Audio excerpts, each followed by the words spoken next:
철저하게 유정촉사였다 그런. 이거는 금방 본 것은요. 여기는 청화정사예요. 청화정사. 이거에 대비되는 게 일본의 쇼카 쇼주쿠입니다. 요시다 쇼이네.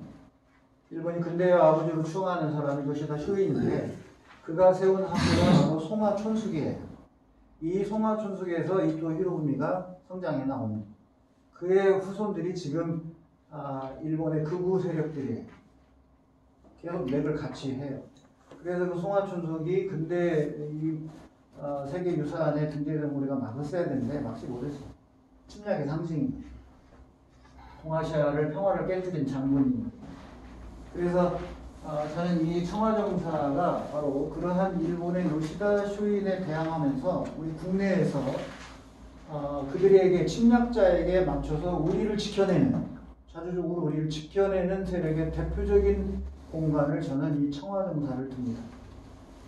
그래서 제가 하고 있는 부검대학도 그 냄새를 띠고 있습니다. 자, 여기는 이제 안동의 혁신유림이에요. 안동 하면 퇴계 이황으로 하는 영남남인의 상징적인 공간이에요. 퇴계남인, 기호남인과는 성격을 달리합니다. 기호남인들은 훗날 이들이 이제 천주교 신자도 되고 또 서울 근교에 있었으니까 그런 외세나 외부의 충격에 많이 적응하고 있고 발빠르게 대응하면서 누구보다도 성리학을 해체하면서 그게 이제 소론의 일부도 되고요. 그 다음에 이 천주교를 신학적인 입장에서 받아들인 분이 남인들 중에 예를 들어서 이승원이나 이벽이나 이런 분들이 다 거기에 들어갈 텐데 이 영남남인은 기호남인과 그런 열려있는 사고가 아니라 그야말로 보수적인 색채를 가지고 있는. 그래서 이 영남남인의 퇴계 이황의 맥을 이어왔던 김성희를 포함해서 서산 김홍남 이 쭉 내려옵니다. 내려오다가 근대화 시기에 이 안동에 혁신학교가 세워져요. 가산서당이라고 하는 그 혁신학교가 세워졌을 때 근대식 학교를 지금 하는 거예요. 그래서 여기에 등장하는 인물이 석주 이상용이나 백화 김대락이나 일송 김동삼이 등장해요. 이 일대에서는. 그래서 그런 보수적인 상징의 안동이 일대 혁신을 일으키면서 깨어나서 자기 혁신을 이룹니다. 그래서 우리가 이들을 안동의 혁신유림이라고 해요. 금방 얘기한 석주, 그 다음에 백화, 일송, 또 동산 유인식 선생이나 이런 분들이 그분은 전주이십니다. 서간동 망명을 통해서 통화에 있는 신흥무관학교를 세울 때 한 축이 돼요. 원래 주축은 서울에 있는 우단 위엠 선생이 육형제가 주축을 하지만 그래서 이들 한 마을에 150명이 만주로 망명을 합니다. 서간동. 그래서 일대 혁신을 표현한 거라고 해서 우리가 보통 안동의 혁신이라고 하는 거예요. 자, 그리고 이제 남당학파입니다. 남당학파는 충청도를 기반으로 하는 학파예요. 그래서 남당 한원진인데 이 남당 한원진 선생이 이 스승격 되는 게 권상하예요. 권상하의 스승이 우암 송시열입니다. 그러니까 이러한 우암 송시열의 학풍을 이어갔던 이 남당 한원진 선생의 영향을 받아서 여기에 있는 김복한이나 이설이라고 하는 이 깨어난 선비들이 바로 홍주송에서 의병을 일으킵니다. 우리나라 의병사에서 가장 치열하고 가장 규모 있고 그 다음에 무기도 제대로 갖추고 일본군을 일시적으로 격퇴시키고 그러다가 용산에 있는 일본군 정예부대가 와서 함락되는 곳이 바로 홍주송 전투. 이 홍주송입니다. 그래서 여기까지 갔어요. 지난번 작년에. 여기 포함되어 있는 분이 있을 것 같은데. 자, 그리고 이런 학파를 떠나서 이런 유정척사 사상이 이 성리학적인 변형에서 와서 나라를 지키겠다고 하는 거라면 이미 앞서 갔던 기호남인이나 신지식을 받아들였던 사람은 성리학을 완전 해체해버립니다. 해체해버리고 자기 혁신을 통해서 자기가 데리고 있던 노비를 해산시킨다거나 재산을 나눠줘서 니들은 또 자유다 이렇게 한 사람들 이런 대표적인 거를 우리가 우리 임실에는 삼역당 김영원 선생을 들 수 있고요. 우리 남원에는 누구를 들 수 있어요? 유태용 선생. 유태용 쌤 같은 분들을 우리가 대표적으로 들 수가 있습니다. 그래서 여기는 단지 신채호 선생이에요. 처음에 민족주의 노선을 갖다가 나중에 이제 1920년대는 아나키즘을 받아들이는데 실제로 이분이 신문 받을 때 얘기한 거 보면 이미 1905년에 일본인 아나키스트에게 영향을 받았다고 기술하는 부분이 나와요. 그러니까 단지 신채호 선생은 우리 성균관의 최고의 이 수재였지만 빨리 이 한문을 없애고 한글로서 여성에게 한글을 교육하고 민족주의로 가자. 민족주의를 부르짖었습니다. 이런 분들이 해외 기지를 건설하는데 앞장섭니다. 지금 제가 이제 경향을 말씀드리는 거예요. 우리 의병 독립운동사의 사상을 어떻게 가졌냐에 따라서 추구하는 방향이 달랐고, 그래서 독립을 원하는 방향 또한 달라지게 돼요. 어떤 전략을 할 것인지. 자, 이게 지금 남산에 있는 안중근 의사의 동상입니다. 안중근 의사 동상인데, 제가 하고 있는 이 대한민국 연구회, 이때는 이제 전북 자연생태체험 연구회였고, 이 뒤로 이 해에 대한민국 자연생태체험 연구회로 바꿨습니다. 지금 20년이 돼서 내년 4월 20일이 되면 창립 20주년이 되는 연구회입니다. 그 연구회가 저를 이렇게 키웠어요. 그래서 이 수도 서울 기행을 하고 다시 2년 있다가 서울 기행을 다시 갔습니다. 서대문 정부서부터 해서 양화진의 외국인 선교사들 묘역, 독립지사들 묘역 이런 데를 이제 찾아갔는데 우당유행 선생 보이나요? 네. 우당유행 선생이야말로 우리 대한민국의 자랑이고 우리 민족의 마치 세종대왕이 우리에게 이 문화민족으로서 자긍심을 갖게 해준다면 우당유행 선생은 우리 독립운동사에서 정말 세계에 자랑할 만한 그런 솔선수범을 하신 분이다. 우당유행 선생 꼭 기억해 주시고요. 분명히 시간이 몇 분 있나요? 우당유행의 육형제 이철령, 이건영, 이석영, 이시영, 이철령 이런 이 육형제가 당시 40만원, 지금의 돈 약 600억 원을 독립운동에 투처합니다. 그래서 신흥무관학교는 이분 때문에 존재합니다. 그 긴 이야기는 나중에 또 배고인 사건이 어찌 나올지는 모르겠는데, 자 이제 무장독립전쟁 세 가지 다 나왔습니다. 동아, 의병, 그리고 이제 무장독립전쟁. 무장독립전쟁은 우리의 독립운동사에서 대일항쟁기에 상해, 나중에 훗날이 이제 평양전쟁 때는 중경, 충칭으로 이제 옮겨가는데, 어쨌든 이 상해를 포함한 충칭의 대한민국 임시정부의 성격은 무장독립투쟁을 직접 벌이는 데가 아니에요. 그렇죠?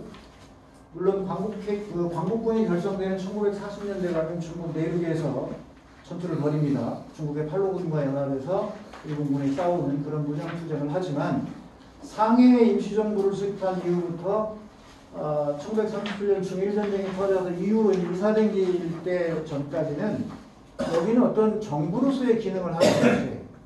그러니까 외교도 펼쳐야 되겠죠. 또 1923년, 25년 이때 조선공산당이 태동되면 이제 사회주의 계열과 민족주의 계열이 충돌하면서 우리의 독립운동사가 또 축을 회전하면서 가는데, 어쨌든 상해는 그런 의미라면 만주는 중심이 무장독립투쟁입니다. 이해되시죠? 무슨 말인지. 그러니까 서간도와 북간도를 포함한 이 만주의 상징성은 무장독립투쟁이에요. 그런데 연해주는 좀 달라요. 연해주는 어떤 특징을 가지고 있냐면 두 개가 다 있습니다. 무장독립투쟁도 전개하지만 외교도 많이 했어요. 거기서. 블라디보스토크에서. 나머지 우스리스크나 더 위에 있는 하바롭스크 같은 데는 우리의 1918년 최초로 한인사회당, 사회주의당이 처음 생긴 데가 그건 연해주가 아닙니다. 하바롭스크는 하바롭스크 주예요. 다른 주예요. 연해주가 아니고. 거기서 생기고, 우스리스크나 이쪽 연추, 크라스키 뭐 이 일대는 전부 다 무장독립투쟁을 한 곳이에요. 실제로 두만강을 건너서 안중근도 넘어 싸웠으니까. 그래서 이 서간도에 신민회가 있다면 연해주에는 동의회가 있는 거예요. 이 동의회 소속의 군부대가 안중근이 의병부대를 해서 국내 침공작전을 벌였거든요. 그러니까 이런 측면의 한편으로는 이제 이 블라디보스토크의 신안촌에 우리의 번업회를 포함해서 여러 이 독립운동 단체들이 진행이 됩니다. 한복판 중심이 된다 그런.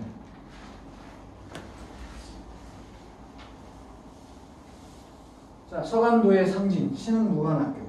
신흥무관학교는 통화에 이거보다 더 서편에 있었던 유아연 삼원보 대고산이 있는데 여기가 첫 기착지예요. 무당 유현성이나 석조 이동 이상록이나 이런 분들이 처음 정착한 데는 그쪽이고, 그리고 한 1년 있다가 바로 이 통화의 합리화 강변에 그쪽으로 옮겨옵니다. 이 옮겨오는 것은 이제 무당 이혜영 선생의 노력이었어요. 외교력. 그래서 여기에 와서 1912년부터 1919년 고산자 무관학교로 옮겨갈 때까지 대부분 무관생도를 여기서 양성했습니다. 그곳이 바로 통화 합리화 무관학교. 이 뒤에가 바로 관 막사가 있던 데입니다. 뒤쪽으로. 지금 이쪽에서 약간 언덕으로 올라오면 여기 연병장입니다. 연병장에서 이렇게 내려와야 얘를 만날 수 있어요. 숨어져 있어요. 아주 은폐가 돼서 외부에서 잘 안 보이는 공간이에요. 생산이 됐죠. 지금 못 들어갑니다. 초입부터 막아서 아예 들어갈 수가 없어요. 2015년에 제가 45명 기행단을 이끌고 9박 10일 대장정을 했대. 그때 사진이에요. 지금은 못 들어가서 초입밖에 갈 수가 없습니다. 여기는 화사학파 의암 유인석 장군이 의병을 이끌고 국내가 더 이상 안 되니까 망명해서 만주로 넘어가는 곳이에요. 그래서 이 반납초도구라는 곳에서 청해 군대에게 무장 해제가 되는 것입니다. 무장 해제가 돼서 이제 서간도 쪽으로 더 넘어오시는데, 어쨌든 이 상징이 있는 곳에서 지난 2015년 70주년 기념일까지 찾아갔던 사진입니다. 자, 이거는 학파를 떠나서 그냥 이제 후대에 태어난 독립지사인 대표적인 양세봉 장군. 이 양세봉 장군의 흉상입니다. 그래서 1930년대 이 만주의 무력항쟁이 양대 축인데, 하나는 이 조선혁명당의 조선혁명군 민족주의 계열이에요. 그 사령관이 양세봉 장군. 또 하나는 동북항일연군 사회주의 계열이고. 그래서 이 만주에 있었던 여러 이 민족들이 연합을 해서 바로 일본과 항쟁하자는 측면에서 결성된 게 동북항일연군인데, 그 주력은 우리 조선인들의 사회주의 계열의 독립군들이에요. 주력부대가 다. 그 중에 하나가 김일성이 여기 들어갑니다. 이 두 축이 진행되는 거예요. 1930년대에. 이번에 제가 이제 연해주 일대를 다녀왔는데, 내년 8월 후반부에 만주와 연해주를 이어서 독립운동사를 안내하려고 기획으로 갔다가 온 곳입니다. 바로 여기가 지금 이제 국경지대, 이쪽이 중국입니다. 중국이고 여기가 러시아인데, 여기가 블라디보스토크 가기 전에 두만강에서 핫산을 넘어가지고 조금만 북쪽으로 올라오면 연추라는 곳이에요. 연추. 안중근의 연추동맹 들어보셨죠? 그 연추가 바로 여기인데, 지금 여기가 국경도시라 못 들어가요. 그래서 여기가 할이라고 하는 곳을 여기를 지금 보고 있는 이 마을. 그래서 이곳에서 바로 연추 동맹이 이루어지고, 그 유명한 최재형 선생이 여기에 기반을 잡고 독립운동을 지원해줬고, 이때 여기에 있던 우리 독립군들에게 무장하는데 러시아 공사로 갔었던 이범진 선생. 이 이범진 선생이 무려 10,000루블을 보내줘서 오늘날 10억 정도 된다는 돈이라네요. 그래서 이 두만강 북편에 있는 동해의 이 무장, 1910년 경술국지 이전에 무장하는데 엄청난 힘을 도와준 분입니다. 안중근 단지동맹 비예요. 이제 내려가 산 쪽으로 옮겨가고 있습니다. 여기가 블라디보스토크입니다. 이 블라디보스토크의 상징은 신안촌이에요. 이 신안촌은 우리 독립운동의 만주와 연해주를 연결하는 중심이었고, 우리나라 독립운동가들은 한 번쯤 다 왔다 간 곳입니다. 누구나 한 번쯤 다 왔다 갔어요. 여기는. 그래서 중요해요. 이제 우스리스크인데, 우리 최재형 선생의 이제 고택이 있고, 그리고 이상철 선생이 돌아가셔서 죄를 뿌린 강이 바로 이 우스리스크에 있어요. 그리고 여기는 하바로프스크의 이제 아무르강, 흑룡강인데, 이 강 옆에가 중국과 경계입니다. 그래서 여기 이제 김 알렉산드리아 스탄케비치라고 하는 김 알렉산드리아 그 여인, 김수라고 하는 여인이 바로 한인사회당의 우리나라 사회주의 사상가의 첫 번째 1호가 김 알렉산드리아 스탄케비치예요. 그리고 두 번째가 바로 이동희 선생님. 그 두 분을 중심으로 해서 이 하바롭스크에서 한인사회당을 결성합니다. 이게 1918년이에요. 조선공산당은 그 뒤에 1925년에 와서 결성되니까 사회주의 결성이 한참 앞서서 시작이 됐다고 보시면 돼요. 연해주 아닌 이 하바롭스크 주에서 먼저 시작을 했다는 걸 아시가 바랍니다. 이건 2014년도에 제가 남원여고 학생들을 데리고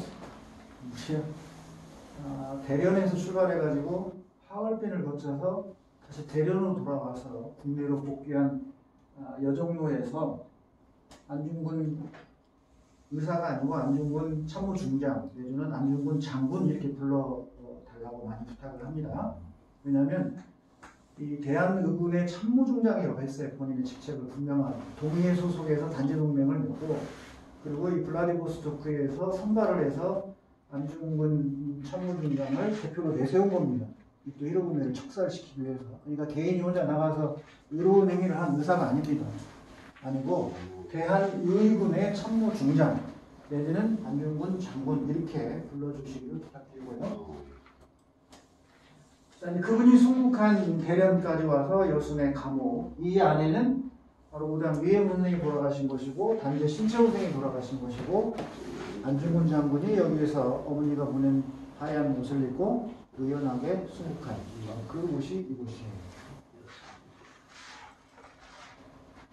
여기까지 하고 한 시간을 마무리했습니다.